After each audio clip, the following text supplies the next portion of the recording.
What's up, Bob? Doug with D&E in the Garage. What you are looking at right here is a 20-year-old Craftsman 3-ton floor jack. This most necessary tool in the D&E Garage has been used, it's been abused, it's been mistreated, it's been overloaded. What has never been is well taken care of. We're going to change that today. We're going to fix some little issues that it's developed over the past 2 decades, and I'm going to explain to you why everyone out there is servicing their jack incorrectly. Alright, first issue we're going to address with this jack is the fact that it's a little bit slow when you're pumping it up. Alright, it's slow. It doesn't always hold. Alright, meaning it sinks down when you have weight on it, and there's a dead spot. When you're at about 3/4 mast, it stops pumping for a while and you have to like pump through it and then it'll keep going. All of that can be filled little jack oil. Alright, we're gonna top this thing off, bleed the system out. This is what everybody does wrong. Alright, they do this process wrong, and we're gonna clear that up today. First thing you have to do, get some jack oil. Alright, don't get ATF, don't get engine oil, don't get anything else. You can probably use hydraulic oil, but I don't honestly know enough about it to recommend that. But this is $5 at the parts store. The reason you don't want to use a different kind of oil is that like the ATF is going to affect the seals in here. It's corrosive. It's nasty stuff. Go get yourself some purpose oil. Right now, let's address what everybody does wrong. We need to fill this thing. We need to get oil into the actual jack.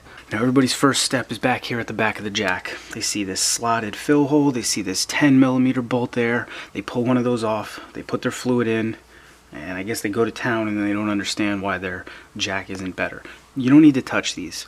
These are not fills for doing a routine service like we are doing. Leave these alone. What you want to be is on the other side of this handle. On the other side of this handle, when you put it all the way back and you look down in here, you're going to see one of two things. Either you're going to see about a 1/2 inch bolt, or in my case, see this little this is a rubber stopper right here. Alright, this is where you want to be filling your jack and bleeding it from. What you're going to need to do, if you have a high quality jack that has like a 1/2 inch bolt there, you're in luck. It's much easier. In my case, we need to pry this out without damaging it. So this is a pick. I'm going to get rid of this. Let me find like a flat screwdriver or something that's not going to beat it up, and we'll try to get that thing out of there. Come on, little guy.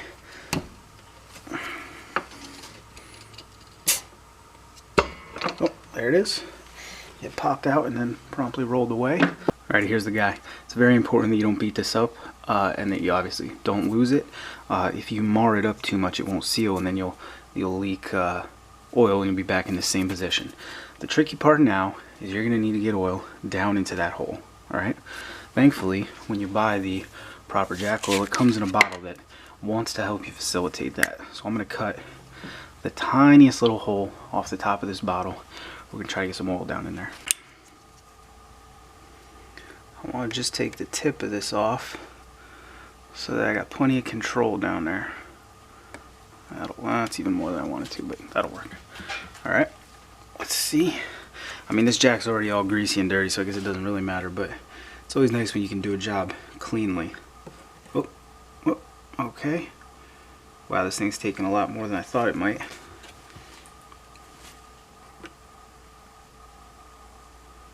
It's been leaking for God knows how long, little by little. You know, you don't notice like a pool under the jack because they're always greasy and grimy anyway.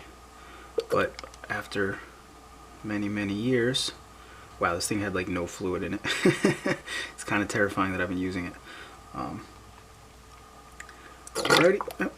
That's, ooh, wow, that's way more. Alrighty, we topped it up until it was overflowing. Now what we're going to do is cycle the jack all the way to the top a couple times. And what this should be doing is it's going to bleed the system. Take it all the way to the top. Now, while you're doing this with that hole wide open, you're going to want to make sure you don't get any dirt or dust in there. I'm watching all this dust and stuff fly around. I may try to find a little piece of paper towel to put in there just to cover it. But the point is you want to take it all the way to the top a couple times. And then once it's all the way at the top, you're going to let it back down.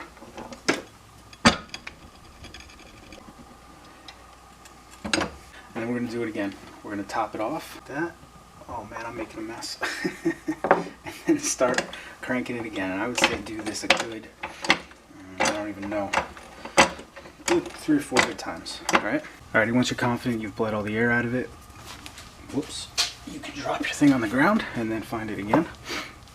And let's clean this bad boy off a little bit. Get some of the excess grime off from around that hole there. I made a huge mess. I spilled oil everywhere, as I always do. You can just pop that guy right back in and you've now bled your jack. Apparently, this little guy's gonna be a pain to get back in. You don't want to damage this thing because you don't want it to start leaking. Alright. Well, you're gonna have to wrestle with this thing for a minute, but you get the idea. Come on. In. Go in. Are you too good for your hole? Jesus. Like I said, the high quality ones, like if you pay $700 for a snap-on floor jack, you're gonna get a threaded hole there. There we go. In. Good as new. That is all that most of you will have to do. I'm going to go a step further. There's a broken spring that prevents this handle from staying up. I want to address that. And then I want to grease a few things that have not gotten greased. Alright, if you take care of a floor jack, this is not a disposable tool. Even an inexpensive one. I mean, this is a Craftsman. This is a good quality Craftsman, but still a Craftsman. I have like a one from Advanced Auto Light or something. If you take care of that little thing, it'll last, you know. Two things that kill vices are, number one, you overload them. You take a 1.5 ton jack and you try to jack up, you know, the front of your V8, you know, both wheels off the ground at the same time. That'll hurt it. And then neglect. Take some time to grease some things. So that's what we're going to do right now. The first thing we're going to try to give some attention to are these gears, which tighten and loosen the plug hole, which allows you to let the jack down. I just want to clean some of the grime off of here, and we're going to put a fresh layer of lithium grease on these gears, because they do have some pretty serious forces applied to them when you're really cranking this thing down. And like I said, if you want this thing to last for several lifetimes, which it absolutely has the potential to do, put a little grease in there. Don't make it do all that work alone. Let's see. So we're just going to clean these off. Alright. Then we get the lithium grease out, and we are going to put a thin layer of this stuff, some high temp grease on there. Alright, that real good sticky stuff. Let's put that right there, all the way around. There you go.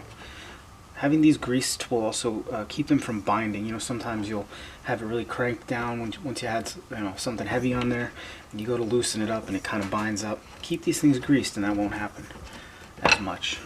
There we go. There we go. Alright. You want to try to grab some of the excess off of there so you don't just attract dust for no reason, but now those gears are going to operate a whole lot smoother than they did before. Alright, next thing we're going to grease are going to be the pivot points. That's going to be where the jack arm moves along the jack frame here. I'm going to use some silicone spray. I like it because it's drier than like WD-40, so it doesn't attract dirt quite as quickly. I'm going to give it a little spray in there on either side. And then maybe cycle the jack up real quick. Let that stuff spin all around in there.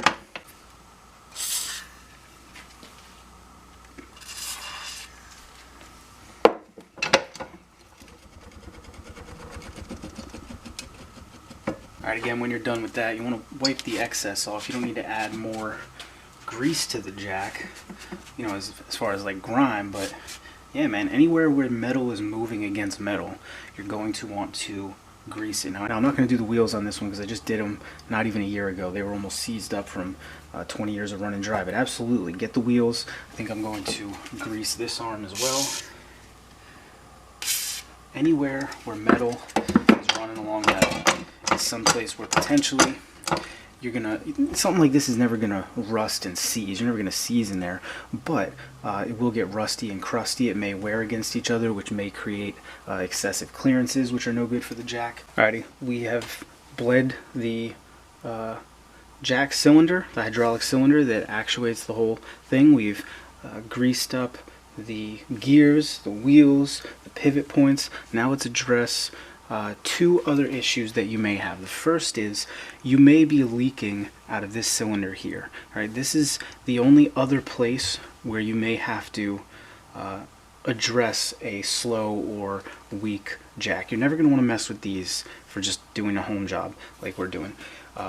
Most likely you just need to add some over here where I showed you, but you may be noticing that when you're jacking, fluid's coming out of this cylinder here. It's very common. There's an O-ring at the bottom of this piston.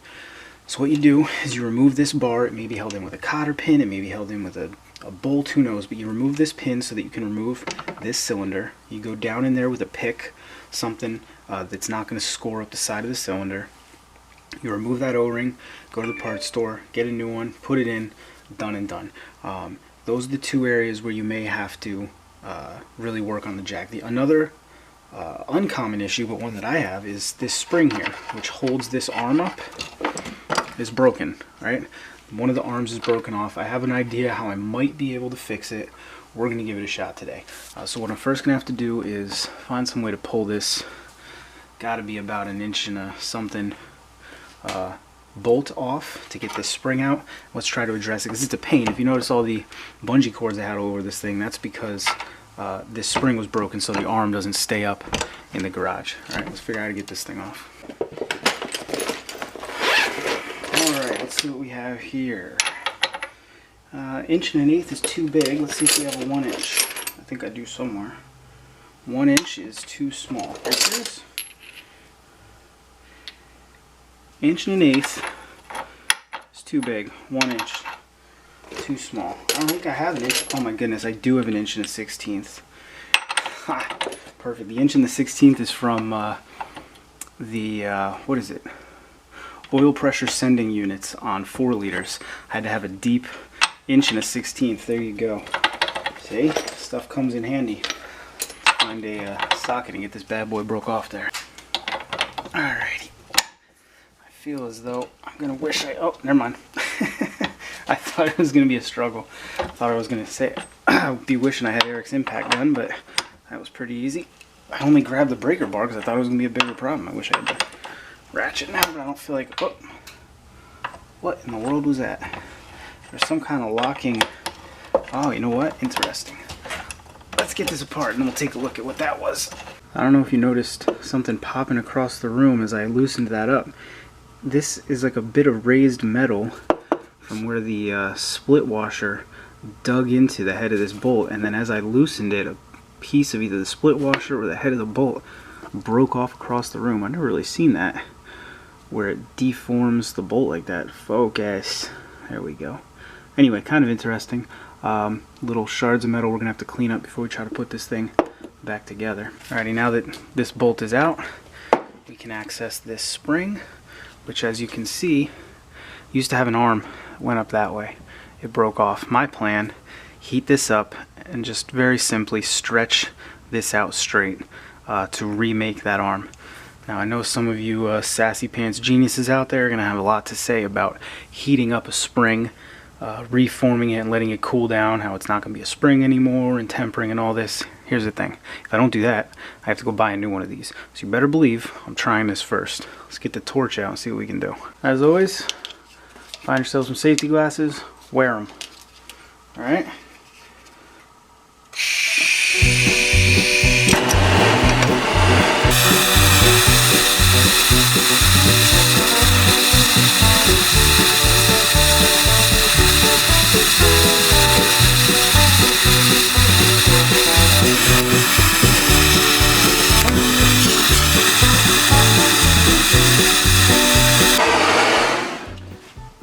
Oh boy, there we go. That's getting right into it. Let's see about this. Tell you what, that's warm. That's warm. Should be wearing gloves. I remember the safety glasses, I forgot the gloves. Huh. It's weird, you can hear the thing crackling and popping as it stretches. Oh, it's cooled down now. I think I want a little bit more out. Let's see, how was it? It was really going like this way, so let's try to get it another little bit of a hangulation, and we'll try to straighten it out to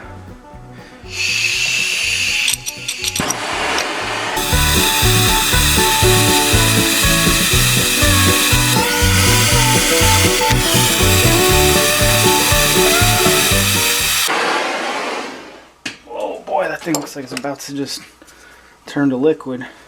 I am not a blacksmith. I cannot tell a lie. I don't know what the hell I'm doing here. Alright. Meh. That just might do it. I might have to cut some of this off. It might be too long. We're going to wait a very long time. Let that cool down. Try to get it back in the jack. And hopefully we're all good to go. Alrighty, I let this cool down a little bit. But let's be honest. We all know I don't have the patience to just wait several hours for it to be totally cold. I want to see if it fits. And if not, we're going to do a little more work. Let's see. How are we looking?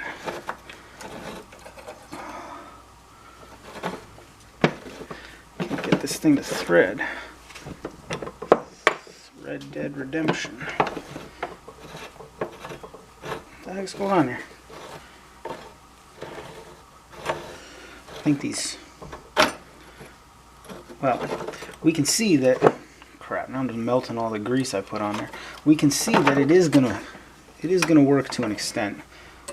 I need to bend it out just a little bit more. Are we gonna do that? Yeah, screw it. Let's put it back. Let's get the torch going again. We're gonna bend it out. Instead of going that direction, it's gonna go just up a little bit like that. I'll probably do that off camera. Y'all don't need to see that. Alrighty, while we're waiting for that to cool enough to handle it, we're just gonna clean up this little burr there. Like I said, I've never really seen that before, but I guess the pressure of that big split washer really did a number. I want to not obviously booger up these threads. Just gonna ride along there, get that cleaned up. If we don't take that burr off, I don't think it'll sit flush. I messed the whole thing up. What happened, you can actually see it. It dug in over here and it pulled metal all the way around over here. It's pretty wild. Alright, that's just about all cleaned off there. And the spring should be ready now. Let's get to her. Alright, let's do a little mock fit here. Get this thing in there. I think we're going to have to push and pull a little bit, but I think we can maneuver it so that the spring has constant tension on it. I don't think we're too far outside of the realm for that. I might have to cut this thing down a little bit. I might have gone too far. Let's see. Yeah. Let's see, where are we going to have to cut it to? Yeah, we have to cut about that much of this spring off. I'm going to go do that off camera. There's no need. I'll bring y'all back in a second. Alright, and we're back. Looks like that's going to work very nicely to keep tension on everything. I want to get this mock fit up. Oh yeah, that's perfect. Let's see, can we go all the way down?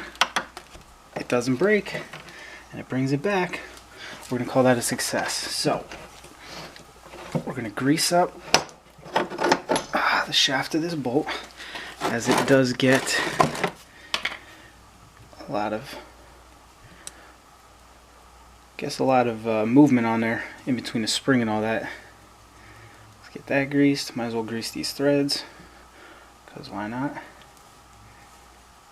Alright, let's put that crazy heavy duty split ring on there. Get this stuff all lined up with our spring and start threading her. And I don't think this needs to be crazy snug or anything, crazy tight. We're just going to snug it up. There we go. Boom. Now, it doesn't have quite as much spring, but as it originally would have, but it'll be enough to hold the handle up so it's not falling down, banging on my cars anymore. And we'll see if it breaks. I'll bet you they sell these springs. Yeah, good enough for me. Let's wrap this thing up.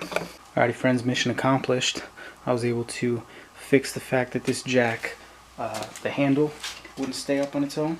I was able to fix the fact that it often would fall. It's staying up under load now. It doesn't have a dead spot anymore, so we've brought this jack back to life, which was obviously the whole point. So if you got any questions, by all means, leave me a comment down there in the squawk boxes. Let me know what you think. Let me know if you think I missed anything. As always, thanks for watching. See you next time.